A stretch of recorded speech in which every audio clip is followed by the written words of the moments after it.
तो चलिए आज एक ऐसी मजेदार और रहस्यमयी एनिमेटेड कहानी की दुनिया में चलते हैं जहां हर मोड़ पर एक नया सस्पेंस है। इस कहानी के किरदार भी बड़े मजेदार हैं। एक पुलिस वाली है जिसे खाने का शौक है, एक चोर है जो रॉबिन हुड की तरह है, और एक बाबा जिसके राज बहुत गहरे हैं। और मजे की बात यह है कि यहाँ कौन हीरो है और कौन विलेन, ये कहना बहुत मुश्किल है। तो तैयार हैं? चलिए इस उलझी हुई कहानी की गुत्थी सुलझाते हैं। तो कहानी की शुरुआत होती है हमारे पहले और सबसे खास किरदार से, जिनका नाम है इंस्पेक्टर फुल्की। और इनकी प्रायोरिटीज वो तो एकदम क्लियर हैं। मतलब न्याय इंतजार कर सकता है, पर इनके समोसे नहीं। तो एक तरफ जहां इंस्पेक्टर फुल्की अपने समोसों में बिजी है, वहीं दूसरी तरफ गांव में एक और अहम किरदार की एंट्री होती है। ये हैं पुड़िया बाबा, गांव के सबसे भरोसेमंद गुरु, जिनके पास हर मर्ज का इलाज है, या यूं कहें कि हर मर्ज की पुड़िया है। और पूरा गांव इनकी पुड़िया का दीवाना है। चलिए अब कहानी में आता है हमारा तथाकथित विलेन। नाम है चिकनाचोर। जैसा नाम वैसा काम।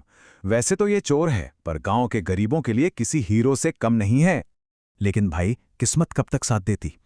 एक दिन चिकनाचोर एक गरीब औरत की मदद करने के चक्कर में, मतलब उसकी बकाया मजदूरी वसूल करने के जुर्म में, इंस्पेक्टर फुल्की के हत्थे चढ़ी जाता है। अब जैसे ही फुल्की चिकनाचोर को लेकर पुलिस स्टेशन पहुंचती हैं, कहानी का असली ड्रामा तो अब शुरू होता है। तभी पुलिस स्टेशन में एंट्री होती है पुड़िया बाबा की, और वो भी गुस्से से आग बबूला होकर चिल्लाते हुए बताते हैं कि उनका सोने का कीमती कमंडल, जिसमें उनकी सारी शक्तियां थीं, वो चोरी हो गया है। अब इंस्पेक्टर फुल्की का दिमाग ठनकता है। भाई, एक साधु संत को एक मामूली सी चीज के लिए इतना गुस्सा, दाल में कुछ तो काला है। और बस यहीं से केस में आता है एक जबरदस्त ट्विस्ट, और वो भी एक ऐसी जगह से जिसके बारे में कोई सोच भी नहीं सकता था। होता यह है कि जेल में बंद चिकनाचोर बाबा की शिकायत सुन रहा होता है, और बातों बातों में उसके मुंह से कुछ ऐसा निकल जाता है जिससे लगता है कि उसे इस चोरी के बारे में पहले से पता था।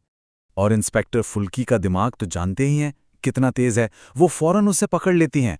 अरे, कमंडल तो दोपहर में चोरी हुआ, और तुम सुबह से यहां जेल में बंद हो, तुम्हें कैसे पता? अब इस सवाल का चिकना के पास कोई जवाब ही नहीं था, और बस वो बन जाता है मेन सस्पेक्ट, और पुलिस पहुंच जाती है सीधे उसके घर। और ज्यादा ढूंढना भी नहीं पड़ता। रसोई में मसालों के डब्बों के पीछे से कमंडल मिल जाता है। Case solve? नहीं, कहानी तो अब शुरू हुई है। यहां आता है कहानी में एक और बड़ा ट्विस्ट। चिकना की दोस्त बताती है कि उसने ये कमंडल एक सुनार को दिखाया था, और सुनार ने कंफर्म किया है कि ये सोने का नहीं बल्कि मामूली पीतल का है। अब सवाल ये उठता है कि अगर कमंडल पीतल का था तो बाबा ने सोने का बताकर इतना हंगामा क्यों किया? आखिर एक मामूली से बर्तन के लिए इतना बड़ा झूठ? फुल्की को कमंडल का वजन कुछ अजीब लगता है। वो उसे जोर से हिलाती हैं और खटैक, उसके नीचे का हिस्सा खुल जाता है, एक सीक्रेट कंपार्टमेंट। और उसके अंदर बाबा की आध्यात्मिक शक्तियां नहीं, बल्कि काजू किशमिश के साथ छिपे हुए थे बेशकीमती नीलम के जवाहरात, एक पूरा का पूरा खजाना। अब जैसे ही असली खजाना हाथ में आता है, इंस्पेक्टर फुल्की के दिमाग में सारी कड़ियां जुड़ जाती हैं। उन्हें याद आता है सालों पुराना एक केस। एक बहुत मशहूर जौहरी की दुकान से बेशकीमती नीलम चोरी हुए थे। चोर का आज तक कोई सुराग नहीं मिला था, और इस पर 1 लाख का इनाम भी था। इसका मतलब साफ था, वो शातिर चोर इतने सालों से भेस बदलकर यहीं कहीं सबके बीच में रह रहा था। और फिर इंस्पेक्टर फुल्की एक झटके में बाबा की नकली दाढ़ी खींचती हैं, और सबके सामने आ जाता है सालों से फरार वो मास्टर चोर।